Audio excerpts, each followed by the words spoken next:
Hello friends, I am starting a new topic, cardiovascular regulatory mechanism. Firstly, we discuss about the introduction. The multiple cardiovascular regulatory mechanism exists that help to increase the blood supply to achieve the tissues and increase or decrease the heat loss from the body. Maintain the adequate blood flow to the organs like the heart and brain, while others receive less flow by altering the diameter of the arterioles by the precapillary sphincters. Now, we discuss the regulatory mechanism classification. It is divided into the two categories. The first is local regulatory mechanism and second is systemic regulatory mechanism. Local regulatory mechanism divided into the two parts again, the acute or short-term regulation and long-term regulation. In the short-term regulation, the myogenic theory, metabolic theories, hormonal theories comes under it. And the long-term regulation, the angiogenesis comes under it. And the systemic regulation divided into the two broad categories, the hormonal chemical regulation or the neural regulations. Hormonal or chemical regulation further divided into two parts, the vasoconstrictors and the vasodilators. Vasoconstrictors are the catecholamines, angiostenins, vasopressin, and the vasodilators the VIP, ANI, bradykinin, thyroxine. Now we discuss one by one each. The local regulatory mechanism available locally with the tissues or organ maintain the constant blood flow by the arterioles or the precapillary sphincters. And the local flow is further divided into the short term and the long term. The short term regulation acts immediately is of three types again, the myogenic principle, local metabolites and the local hormones. First discuss the myogenic principle. The mechanism of the myogenic autoregulation is increase the arterial blood pressure, increase the afferent arterial blood pressure, arterial wall stretching, senses of the myogenic stretch receptors, opening of the voltage gated calcium channel, then influx of the calcium and the extracellular fluid to the vascular SM cells and the contraction of the vascular smooth muscle cells and the vasoconstriction.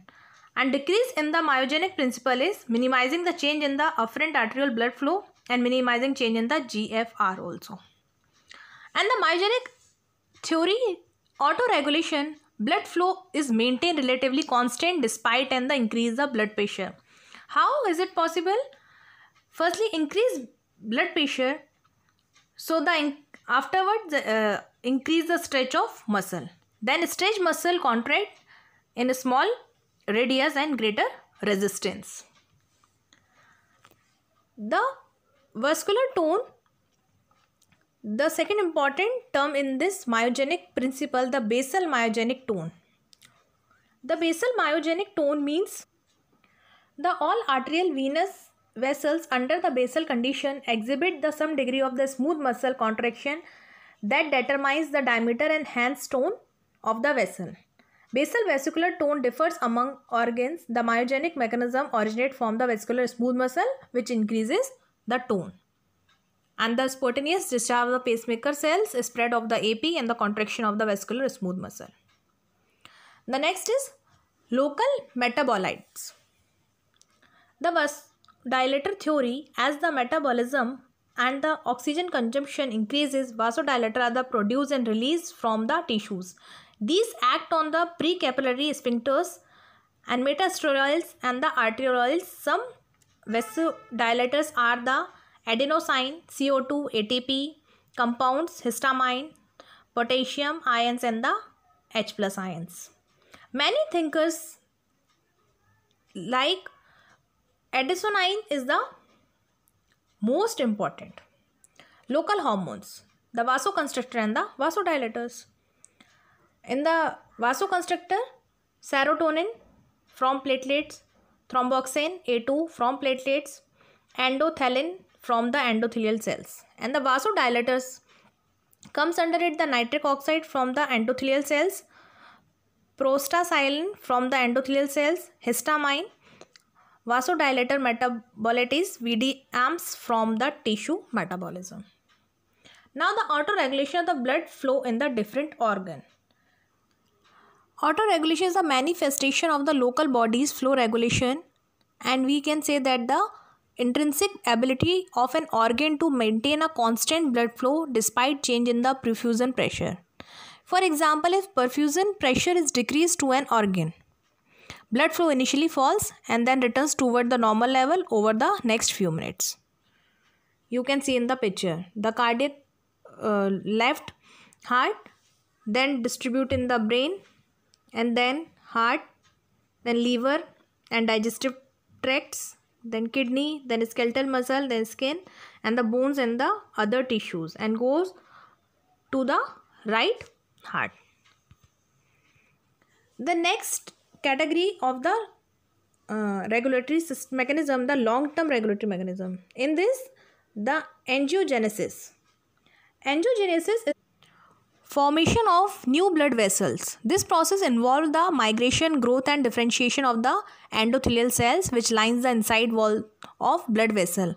The process of angiogenesis is controlled by the chemical signal in the body. When the existing vasculature is unable to meet the blood flow requirement of an organ, the growth of the new vasculature occurs called the angiogenesis. It is seen in the growing organs suffering from the ischemia, which cause the sprouting of new vessels from the either venules or capillaries, which restores the blood flow depending upon the need. The next classification is the systemic regulatory mechanism. In this category, the first one is the hormonal or chemical regulation. The hormonal control, several hormones regulate the blood pressure and the blood flow. First, we discuss the angiotensin 2. It increases the vasoconstriction to raise the blood pressure. The next is norepinephrine and epinephrine. Increase the vasoconstriction and the heart rate to increase the blood pressure. Arterial natriuretic factor increase the vasodilation to decrease the blood pressure. Nitric oxide increase the vasodilation to decrease the blood pressure. And the aldosterone and ADH increase the amount of blood to increase the blood pressure. Epinephrine and the norepinephrine potent the vasoconstrictor, increase the resistance, increase the BP and also increase the heart rate. And the antidiuretic hormones increase the water retention by the kidney, increase the blood volume and BP. Angiotensin 2 is potent vasoconstrictor, increase the resistance and BP. And the aldosterone promote the sodium retention by the kidney, increase the water retention and water volume and BP. Arterial natriuretic peptide decrease the sodium retention by kidney, decrease the water retention and decrease the blood volume and decrease BP. In this way, the auto regulation will be done. If you like my video, please hit the like button. Thank you.